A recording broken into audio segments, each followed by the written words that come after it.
Hi friends, welcome back to Rani's kitchen. నేను మీ రాణి. Friends, ఈరోజు recipe వచ్చేసి దోశలండి. అప్పటికప్పుడు చేసుకునే రవ్వ దోశలు చాలా చాలా టేస్టీగా ఉంటాయి. మనం ఎక్కువగా వంటింట్లో అసలు శ్రమ పడాల్సిన అవసరం లేకుండా, ఎలాంటి మినపప్పులు బియ్యం నానబెట్టి రుబ్బాల్సిన అవసరం లేకుండా 10 నిమిషాల్లో 1 కప్పు బొంబాయి రవ్వతో, అరకప్పు పెరుగుతో అప్పటికప్పుడే దోశలు అనేవి చేసుకోవచ్చు. దానితో పాటు చట్నీ కూడా చేసి చూపించాను. రెసిపీ అనేది చాలా చాలా బాగుంటుంది. వీడియోని ఫస్ట్ నుంచి లాస్ట్ వరకు స్కిప్ చేయకుండా చూడండి. అలాగే ఛానల్ని సబ్స్క్రైబ్ చేసుకుని పక్కనే ఉన్న బెల్ బటన్ని క్లిక్ చేయండి.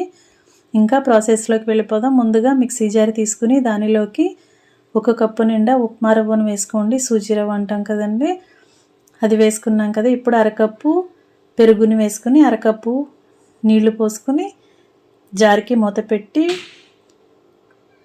బాగా రుబ్బుకోండి.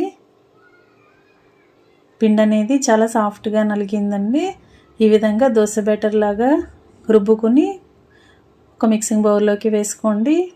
వాటర్ అనేవి అవసరాన్ని బట్టి పోసుకుంటూ రుబ్బుకోండి. పిండి అనేది చాలా మెత్తగా నలగాలి, ఇలా జారుగా నలగాలండి. ఈ విధంగా కలుపుకున్నాం కదా. గిన్నెకు మూత పెట్టి ఒక 10 నిమిషాలు పక్కన పెడదాం. ఈలోపు చట్నీ చూద్దాం. చట్నీ కోసం మిక్సీ జార్ తీసుకుని దానిలోకి 1 కప్పు వరకు పుట్నాల పప్పును వేసుకోండి. అలాగే మీ ఘాటుకి తగ్గట్టుగా కొన్ని పచ్చిమిర్చిని వేసుకోండి. 2 వెల్లుల్లి రెబ్బల్ని, అలాగే 2 రెబ్బలు చింతపండుని వేసుకోండి. అలాగే శుభ్రం చేసి పెట్టుకున్న కొత్తిమీరని కాడలతో సహా వేసేసుకోండి. ఇప్పుడు టేస్ట్కి సరిపడా సాల్ట్ వేసుకుని 1 టీ స్పూన్ వరకు బెల్లం తురుము వేసుకోండి. బెల్లం తురుము అనేది చట్నీకి చాలా చాలా టేస్ట్ని ఇస్తుంది. ఇప్పుడు తగినన్ని వాటర్ పోసి చట్నీని బాగా గ్రైండ్ చేసుకోండి. అవసరానికి తగ్గట్టుగా వాటర్ని యాడ్ చేస్తూ చట్నీని ఇలా జారుగా గ్రైండ్ చేసుకోండి. ఇదంతా కూడా ఒక గిన్నెలోకి వేసేసుకుందాం. ఈ చట్నీకి పోపు అనేది అస్సలు అక్కర్లేదండి. ఈ చట్నీ ఇలా డైరెక్ట్గానే మనం సర్వ్ చేసుకోవచ్చు.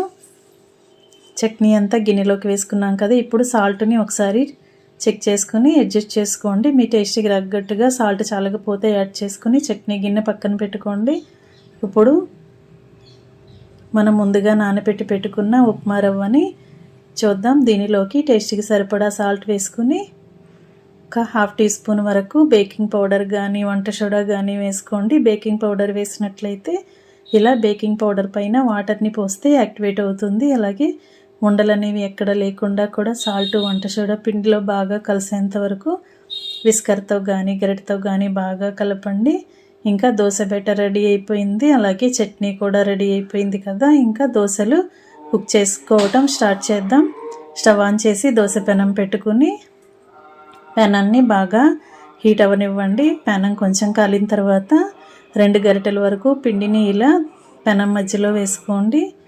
పల్చటి దోశలైనా వేసుకోవచ్చు, లేదంటే సెట్ దోశలైనా కూడా వేసుకోవచ్చు అండి. కొంచెం మందంగా అయినా కూడా దోశలు వేసుకోవచ్చు, లేదంటే పల్చటి దోశలైనా వేసుకోవచ్చు. మీ ఇష్టాన్ని బట్టి దోశల్ని వేసుకోండి. ఈ విధంగా కాలిన తర్వాత ప్లేట్లోకి పెట్టేసుకోండి. ఇదే ప్రాసెస్తో మరొక దోశని వేద్దాం. ఫ్రెండ్స్, ఛానల్ని ఫస్ట్ టైం చూస్తున్నవారు సబ్స్క్రైబ్ చేసుకుని పక్కనే ఉన్న బెల్ బటన్ని క్లిక్ చేయండి. నేను పెట్టబోయే రెసిపీస్ అన్నీ కూడా మీ ఫోన్కి నోటిఫికేషన్కి వస్తాయండి. ఓపెన్ చేసి చూసి మీరు కూడా కుక్ చేసి మీకు ఎలా కుదిరాయో నాతో షేర్ చేసుకోండి. ఆయిల్ లేకుండా అయినా దోశ వేసుకోవచ్చు, లేదంటే ఇలా ఆయిల్ని అప్లై చేసుకుంటూ కూడా మనం దోశలు వేసుకోవచ్చు అండి. ఎవరి టేస్ట్ని బట్టి వాళ్ళు దోశలు అనేవి కుక్ చేసుకుని సర్వ్ చేసుకోవచ్చు. ఈ దోశలు అనేవి టొమాటో చట్నీ, పల్లీ చట్నీ, కొబ్బరి చట్నీ, ఆవకాయ చట్నీ ఎలా అయినా కూడా సర్వ్ చేసుకోవచ్చు. లేదంటే నేను పుట్నాల పప్పు చట్నీ చూపించా కదండి, దానితో కూడా మనం సర్వ్ చేసుకోవచ్చు. మీ ఇష్టాన్ని బట్టి చట్నీని ప్రిపేర్ చేసుకుని దోశల్ని సర్వ్ చేసుకోండి. దోశ వేసుకోవాలి అంటే మినపప్పు బియ్యం నానబెట్టి కడిగి రుబ్బాలి. ఒక నైట్ అంతా కూడా పిండిని ఫార్మేట్ చేయాలి కదా, నానబెట్టి పెట్టుకోవాలి కదా. అంత ప్రాసెస్ అనేది, అంత టైం అనేది అక్కర్లేకుండా మనం 10 నిమిషాల్లో దోశలు వేసుకుని చట్నీని కూడా ప్రిపేర్ చేసుకుని బ్రేక్ఫాస్ట్ని సర్వ్ చేసుకోవచ్చండి. వంటింట్లో అస్సలు శ్రమ ఉండదు. మీ అందరికీ కూడా ఈ రెసిపీ బాగా నచ్చుతుంది. తప్పకుండా ట్రై చేసి మీకు ఎలా వచ్చాయో నాతో షేర్ చేసుకోండి. ఛానల్ని సబ్స్క్రైబ్ చేసుకుంటే మరిన్ని రెసిపీస్ని, సింపుల్గా టేస్టీ రెసిపీస్ని చూపిస్తాను. మీ అందరికీ కూడా అవి నచ్చేలా ఉంటాయి.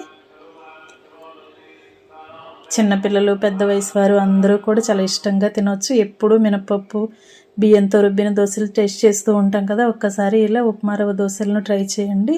మరొక రెసిపీతో మళ్ళీ కలుద్దాం. Thanks for watching. నేను మీ రాణి.